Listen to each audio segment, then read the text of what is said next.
Certains font de la radio pour meubler le silence. Eux, ils viennent le briser. Karima Brick et Rémi Villemure. Bonjour Louis Hamane. Bon mercredi. Bon mercredi, c'est le milieu de la semaine, oui. Ça, cette affaire-là. Il en reste juste 2 après mercredi. C'est bien fait de même. Écoute, il y a une pétition qui circule. C'est viral. Il y a 30 000 signatures, je pense. Ça demande l'expulsion de l'ambassadeur des États-Unis au Canada. Son nom, c'est Pete Hoekstra. j'ai jamais entendu ce nom de famille-là de ma vie, d'ailleurs. Hoekstra. Qu'est-ce qu'il a fait? Il est d'origine néerlandaise. Il est américain, bien sûr, ça, mais d'origine néerlandaise. Bref.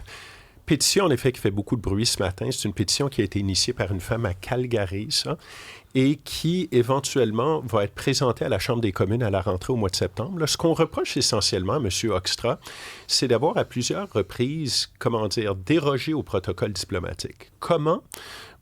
En faisant, par exemple, des déclarations choc, on pense ici au fait qu'il a répété à plusieurs reprises cette idée que le Canada devrait être annexé par les États-Unis. Il s'en est pris également très personnellement et très publiquement aux provinces qui ont décidé d'instaurer un boycott sur le vin et les spiritueux américains. Puis de façon générale, je pense qu'on doit se le dire, là, moi je connais bien le personnage, M. Hoekstra se comporte comme tout sauf un diplomate. Là. C'est le moins diplomate des diplomates que j'ai jamais croisé de ma vie. Ah ouais. Il accusait, comme par exemple l'an dernier, les Canadiens de faire preuve d'anti-américanisme pendant la campagne électorale. Il y a peut-être un petit fond de vérité là-dedans, là, mais habituellement, un ambassadeur, là, ça ne commande pas sur la politique interne du pays où il est en poste, là, du moins pas en public. Alors, à suivre, moi, ça me surprendrait beaucoup qu'Ottawa expulse M. Hoekstra. Là, on va se le dire, particulièrement dans le contexte actuel. Là, on est dans le dernier droit d'une négociation commerciale. Puis moi, ce que je trouve que de plus hallucinant là-dedans, quelque part, c'est que Pete Hoekstra, s'il y a bien quelqu'un qui devrait connaître le Canada, les sensibilités des Canadiens, c'est bien lui. Il a été congressman du Michigan, ce gars-là. Le Michigan, là, c'est un État frontalier voisin du Canada. Tu sais, je veux dire, ces gens-là connaissent bien le Canada. Alors, cherchez l'erreur. Moi, en terminant, je vous dirais, attention avec cette pétition-là, Rémi et Karima, parce que ça, c'est exactement le genre de truc dont peut s'emparer Donald Trump. Complètement. Là, et de faire complètement dérailler les négociations qui sont en cours. J'ai seulement besoin de vous rappeler, souvenez-vous, en novembre dernier, le Canada et les États-Unis étaient sur le point de signer une entente. Le gouvernement de M. Ford en Ontario ont fait une publicité aux États-Unis qui n'a pas plu à l'administration. Et les négociations ont été rompues. Alors, il faut faire attention. Je pense qu'il faut y aller avec parcimonie là, dans la façon dont on traite cette pétition-là. Mais encore une fois, moi, je pense que c'est un autre exemple qui illustre encore une fois à quel point les relations entre le Canada et les États-Unis sont rendues au point le plus bas. Puis encore une fois, là, on ne parle pas de l'ambassadeur du Kazakhstan, là, ici. On parle de l'ambassadeur, j'ai rien contre le Kazakhstan, là, en passant, mais on parle de l'ambassadeur des États-Unis, notre plus proche partenaire, notre plus proche allié, là. En même temps, Louis, c'est le représentant de Donald Trump. Oui. Donc, est-ce que c'est une surprise que ses positions soient collées sur celles du président, que même le ton qu'il emploie soit celui qui s'est imposé à la Maison-Blanche? Absolument. Moi, il n'y a aucun problème à ça. Puis je pense que oui, tu veux un ambassadeur qui a l'oreille de son boss. Mais de là à aller en public et évoquer et exprimer ces points de vue-là, moi, je laisserais ça plutôt au président. Le rôle d'un ambassadeur, c'est de représenter les positions de son président, c'est ça. Mais pas nécessairement de le faire en public devant tout le monde, puis de faire de la diplomatie au parleur, là, que j'appelle. Alors, moi, je pense que c'est un peu ça qu'on reproche. Et la façon, tout est dans la manière de faire les choses. Il y a le fond, mais il y a beaucoup la forme en diplomatie, et lui, clairement, il ne l'a pas. En tout cas, mais c'est vrai que c'est extrêmement sensible parce que là, ça serait pas juste un incident diplomatique. Là, on agirait vraiment, c'est au cœur des relations bilatérales entre le pays. Là. Il y aurait comme des répercussions mondiales, internationales. Ce serait comme...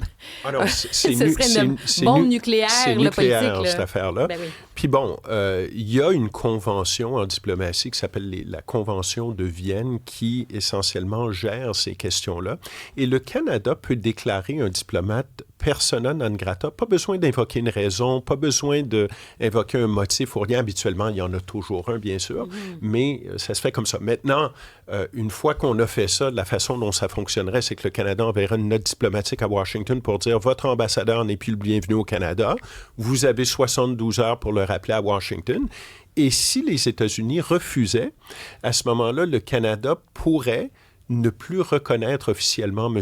Hoekstra, entre autres en lui retirant certains privilèges. Je pense ici, par exemple, à l'immunité diplomatique dont il jouit, et ça ferait en sorte que M. Hoekstra déciderait probablement de s'en aller par lui-même, mais on est loin de là. Mais encore une fois, là, je veux rassurer les gens qui nous écoutent, qui nous regardent, c'est pas comme si le Canada irait chercher M. Hoekstra à sa résidence officielle à Ottawa pour le raccompagner à la frontière. Là, c'est pas comme ça que ça fonctionne. De toute façon, c'est juste pour mettre de la pression. Là. On s'entend que c'est juste pour signifier, écoutez, on n'aime pas comment ça fonctionne, c'est une pétition, il faut quand même le voir comme ça, mais c'est vrai que ça peut avoir un impact, puis il faut être quand même vigilant. Oui, mais ça montre aussi que l'humeur des Canadiens est vraiment en train de changer. Là. Les négociations avancent, mais l'humeur des Canadiens est vraiment en train de changer. Mais je ne vois pas d'autres gestes qui ont été posés par le Canada dans les derniers mois qui étaient aussi hostiles que ça pourrait être ce geste-là que d'expulser un ambassadeur. Là. Absolument, et je pense qu'il faut faire... On n'ira jamais là. Non. Puis je pense qu'il faut faire la part des choses. Là. C'est une pétition d'une dame à Calgary. Là. On ne parle pas du premier ministre du Canada ou de notre ministre des Affaires étrangères qui suggère d'expulser l'ambassadeur. Là. Alors, encore une fois, là, c'est une histoire qui, selon moi, n'ira pas très loin, mais c'est une histoire qui peut quand même avoir des répercussions si ça arrive aux oreilles du président. Là, le 19 août approche. C'est la fameuse date là, qu'on vise pour s'entendre pour l'ACEUM. Est-ce qu'on peut... Moi, j'ai l'impression qu'on ne s'en va pas dans la bonne direction, mais en même temps, ils ne peuvent pas dire avant le 19 ou même publiquement pour le moment là où ils en sont autour de la table. Donc, on n'a pas vraiment d'indice pour dire « Ah, on ne s'en va pas dans la bonne direction », mais il faut dire que ça a été compliqué depuis le début. Toi, comment tu vois les choses? Moi, tu devais faire une prédiction. Oui, moi, je pense que le moment de vérité approche. Là. Bon, on sait, ou du moins, on en serait arrivé à une entente de ce qu'on entend. Là. M. Leblanc était à Washington hier, encore une fois, rencontré M. Greer pour la 3e fois, son homologue en 3 semaines. Donc, on avance, on en serait arrivé à une entente. Mais et ce qui semble se dessiner en passant, là, ce serait une proposition qui serait soumise au président donc lundi le 17 août pour que lui ait 48 heures avant la date butoir du 19 pour prendre une décision finale. Moi, je dis moment de vérité là, parce que, bon, on parle beaucoup de M. Leblanc dans ces négociations-là, mais il y a une personne très, très importante qui l'accompagne, qui est la négociatrice en chef, une Mme Charette, Janice Charette. Rappelez-vous de ce nom-là. Pour les initiés, là, elle était anciennement greffière du Conseil privé, elle a été haut-commissaire du Canada à Londres, une dame avec beaucoup, beaucoup d'expérience, et elle aurait dit aux négociateurs américains la semaine dernière, écoutez, là, si on n'est pas capable d'en arriver à une entente pour le 19 août, là, on va faire face à un précipice, dans la mesure où le Canada ne pourra pas continuer la négociation, ne pourra pas faire d'autres concessions. Pourquoi? Parce que, comme je le disais, l'humeur du public canadien a changé. Et on le voit, il y a un sondage, je pense, qui est sorti hier ou avant-hier, 7% des Canadiens seulement sont à faveur de faire plus de concessions pour en arriver à une entente. 60% des Canadiens, au contraire, veulent des mesures de rétorsion contre les États-Unis. Alors, on voit l'humeur changer et, par ailleurs, moi, je dirais, bon, c'est une chose de s'entendre avec les Américains. Disons qu'on s'entend avec les Américains la semaine prochaine, d'ici lundi, pour une décision finale le 19. C'est une chose de s'entendre avec Donald Trump, mais le défi de M. Carney, ça va être de mettre tout ça en musique du côté canadien et s'entendre avec les provinces. On le sait, par exemple, une des concessions que le Canada propose, c'est de remettre sur les tablettes les vins spiritueux. Les provinces ont déjà dit, en tout cas Québec, Ontario, Colombie-Britannique, ont tous dit, écoutez, nous, on est prêts à jouer le jeu, mais si l'entente globale ne fait pas notre affaire, oubliez ça de remettre les vins et les spiritueux. Alors, il va y avoir de la friture sur la ligne et il ne reste pas beaucoup de temps.